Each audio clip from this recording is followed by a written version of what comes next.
Hello and welcome to Junior Church this week.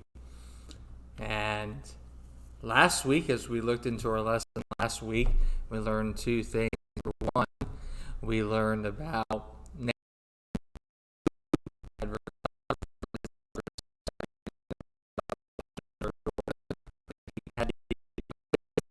a servant.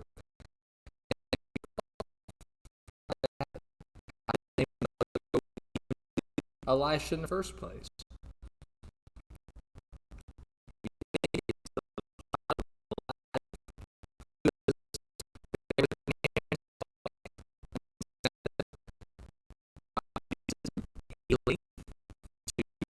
Heal Naaman of his leprosy. Elisha's goal was to try to get him to focus on God. But Gehazi comes into play, and he wanted that greed.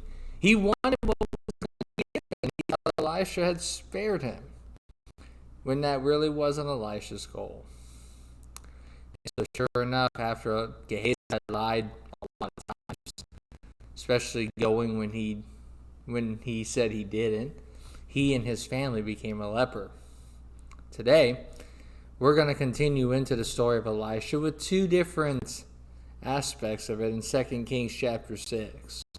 The first one deals with a miracle, and the second one deals with protection.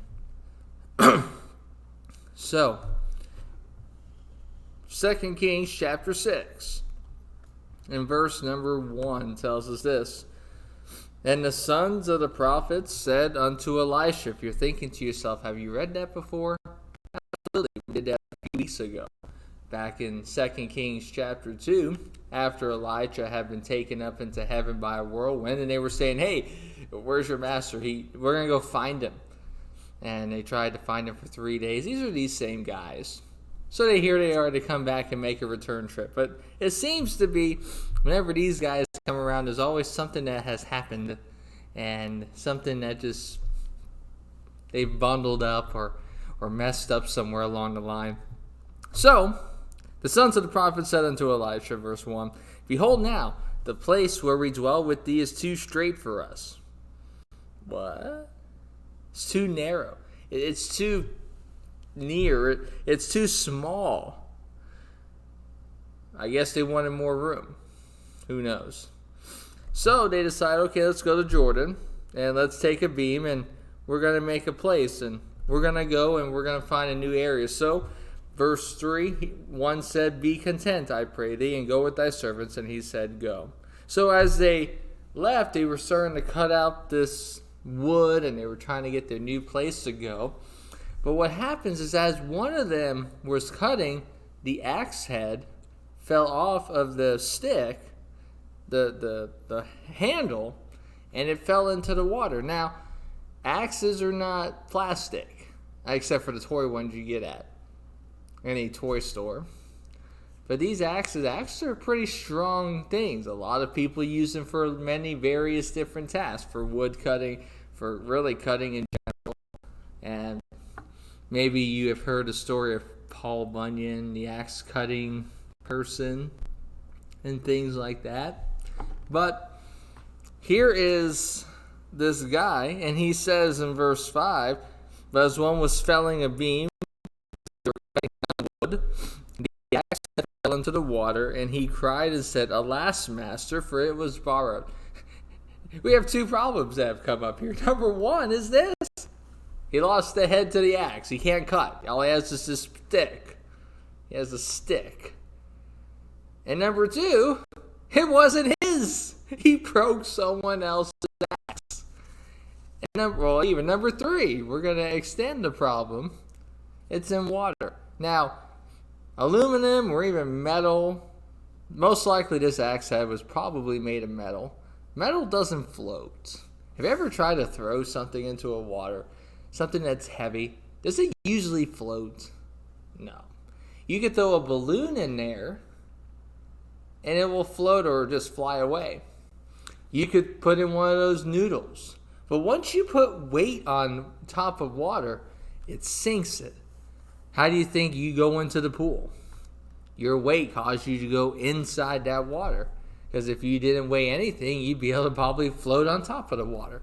Now, you can float when you bring your whole body up, and that's that buoyancy there when you lay on your back and you're just floating on top of the water. But once you let your weight sink down, you go down practically with it. And so this axe head, it's at the bottom of the water. We can also maybe safely assume that maybe these guys don't know how to swim. They didn't have swimming lessons. Now, most of you hopefully have learned how to swim by now. There is a genuine fear. When I was early in childhood, I didn't know how to swim. When I was 4 years old, I almost drowned. I was walking on a deck of a pool one time at a friend of ours' house and was walking back. Didn't realize the pool was right there and fell right in. If it wasn't for whoever it was that picked me up out of water that day, I may not be standing before you here today. Now you're thinking, you never told us that. No, I never have. But water can be fearful. And that was one of the reasons why I was fearful of the water until I was about 7 years old. Of course, what helped get rid of that fear was being baptized and realizing, that, hey, I can actually get up out of the water. And up until about January 94, be about almost 7 years, I was afraid of water. Because I didn't know how to swim. But after I got baptized and realized that water wouldn't make me die, learned how to swim that summer in the pool here at the church, and can swim ever since then. So maybe this guy has never taken swimming lessons. Maybe he doesn't know how to swim. So he says to Elisha, can you find a way to get this axe? It's borrowed. It's not even mine. Don't you feel bad whenever you borrow somebody's thing and you break it? I hope that's never happened to you. But it would feel so bad if you borrow someone's item. You borrow a baseball or basketball, even worse, a phone. That seems to be a lot of people's favorite things, those cell phones, and then you break it. It's terrible. It's horrible. You feel all that guilt because you were responsible for it and it wasn't yours. And he has this guilt that builds up within him because of that. So he asks Elisha, can you help me? Verse 6, and the man of God said, where fell it? And he showed him the place, and he cut down a stick and cast it in thither, and the iron did swim. You read that wrong. No. The iron did swim. What happened? A miracle. This iron floated up to the top of the water, swam from the bottom to the top. It became essentially like a pool noodle. It went from heavy down and just floated straight back up. All he did was cut down a stick, cast it in, and it is almost like he was fishing it out. But God allowed him to get that axe head back that day. He said, take up to thee, and he put out his hand and he took that axe head and was able to restore it back. That's the miracle section of this passage. But the second one, and here, this is something that maybe you and I can need to understand. You can kind of sense the theme. It's not any mistake, boys and girls, that God has brought this theme back over and over again as we've been going through the Bible, as we've been going through our Bible stories from Genesis all the way out to, we'll stop. And we've been going through these for months and years. But it's around this kind of time where we have uncertainty in the world, where we have doubts. We don't know when school's going to come back in. We don't know when things are going to come back to normal. We don't know when we're going to be able to meet face to face in the church building again. A lot of question marks, a lot of unknowns. Well, here they find an unknown in this section. But Elisha helps his servant to understand one single thing. King of Syria, same Syrian king who had Naaman as one of his captains. Syria always had problems with Israel. They're always like fighting with each other. A lot of nations, a lot of people have fought with Israel. So the king of Syria warred against Israel, took counsel with his servants.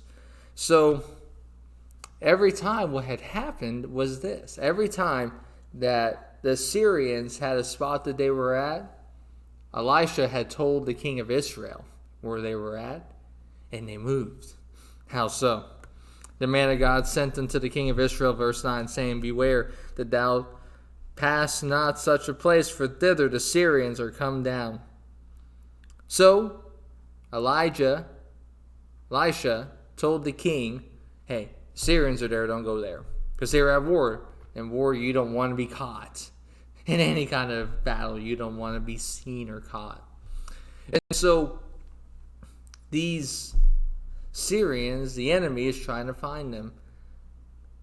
Elisha says, hey, don't go there. So they didn't.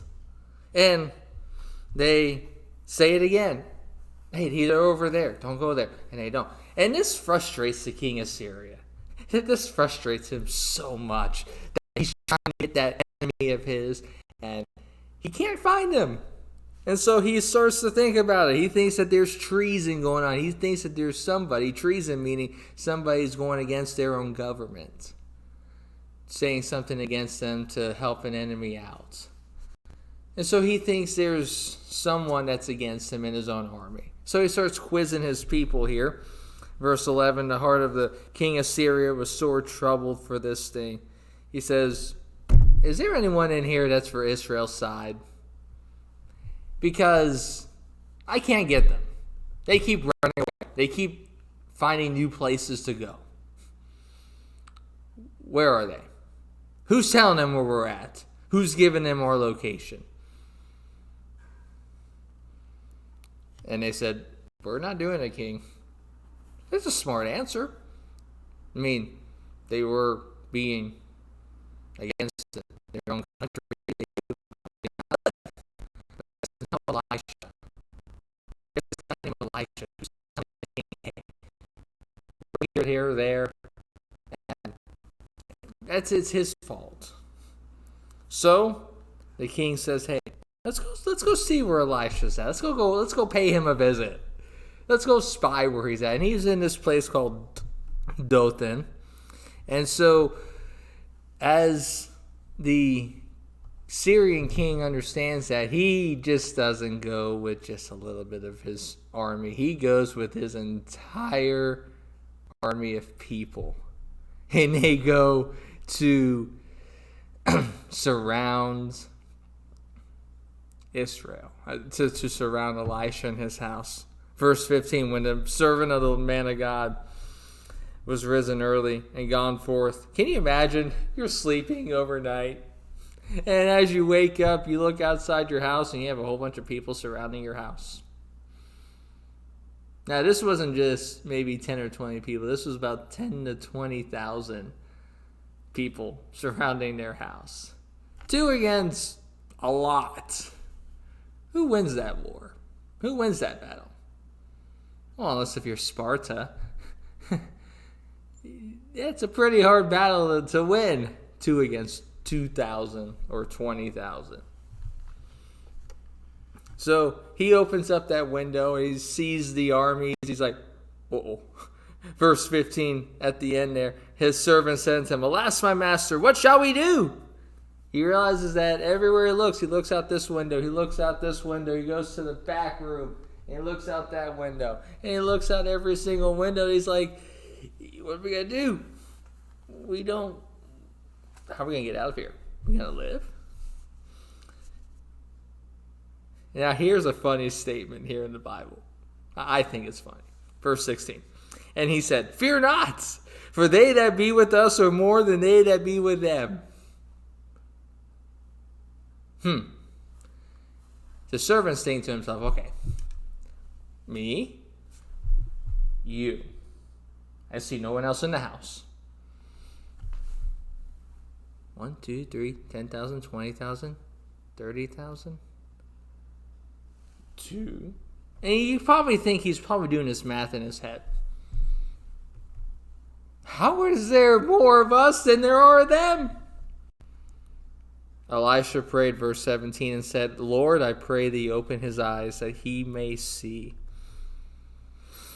And the Lord opened the eyes of the young man. He saw, and behold, the mountain was full of horses and chariots of fire round about Elisha. God had him protected. God had him protected even so much that right after this, Elisha prays again and asks for these soldiers to be blind, and that happened. And he says, hey guys, follow me. They can't see. They have to trust what Elisha's telling them. They're at the mercy of Elisha here. Hey, come follow me. I know where you need to go. So they go, and God says, open their eyes. And Elisha says unto God, open up their eyes again. And in front of the king of Israel. King of Israel was happy. Ooh, can I get them? Can I get them? Can I get them? Can I get them? Elisha said no. Verse 22. Thou shalt not smite them. You should not kill them. Would you smite those who have taken captive with thy sword and with thy bow? Wouldn't it be better if you actually went out and got them instead of them coming here to you? Feed them and let them go. What? Here's what Elisha was trying to show. Again, with the same Syrians, he tried to show that to Naaman, and he shows it to this army here, that they need to find God. They need to put their trust in God. God protected them. God fed them through me and others. Elisha wanted them to understand and trust God. If the message wasn't going to fall to Israel, Elisha was going to find some way to share God's message, and he was going to share it with these Syrian soldiers. They had given great provision. They'd eaten and drunk. He sent them out. And they didn't come back for a while. Now, the rest of the chapter we're going to talk about, we'll look at it a little more later. But here's what we understand here today. 3 things. Number 1, God knows all. God's in control. Wait, you've said that before. Yeah. God was in control in that situation there with the axe. Was able to get the axe head back. Was able to show the servant that Elisha was protected. And he didn't allow the Syrian army to be destroyed by the king. Number 2, people need to hear about God. Elisha was trying to share that with these Syrians, that, hey, you think you have it under control? You think you know what's right? God knows what's right. God protected Elisha. Number 3 is this. When there are problems, call out to God. God wants to hear from us. God wants to hear from you. When was the last time you prayed to God? When was the last time you asked Him to help you out? Oh, I did it when I needed to pass my spelling test. Okay. I did it when I had a really hard math test. Okay. When I had a big basketball game. Okay. How about thank God that you got to wake up today? Thank God that you don't have what's going on right now. How about thanking God for the money that you have so that way you can live in a house? That your parents have the money and they have their jobs, hopefully. That you can live in your house. That you can have a car to ride. That you can have that phone in your hand. You can have that video game system that you play. God wants to hear for everything. Not just when you're in trouble or when you need help, but thanking Him for what He's given you. I encourage you to thank God. God's in control. God wants us to open our eyes toward Him. God wants us to understand Him. But sometimes we let ourselves get in the way and we're like, I got this. Don't be like that. Allow God to help you and to guide you. We hope you've enjoyed watching this today. And We'll continue on with this narrative again next week.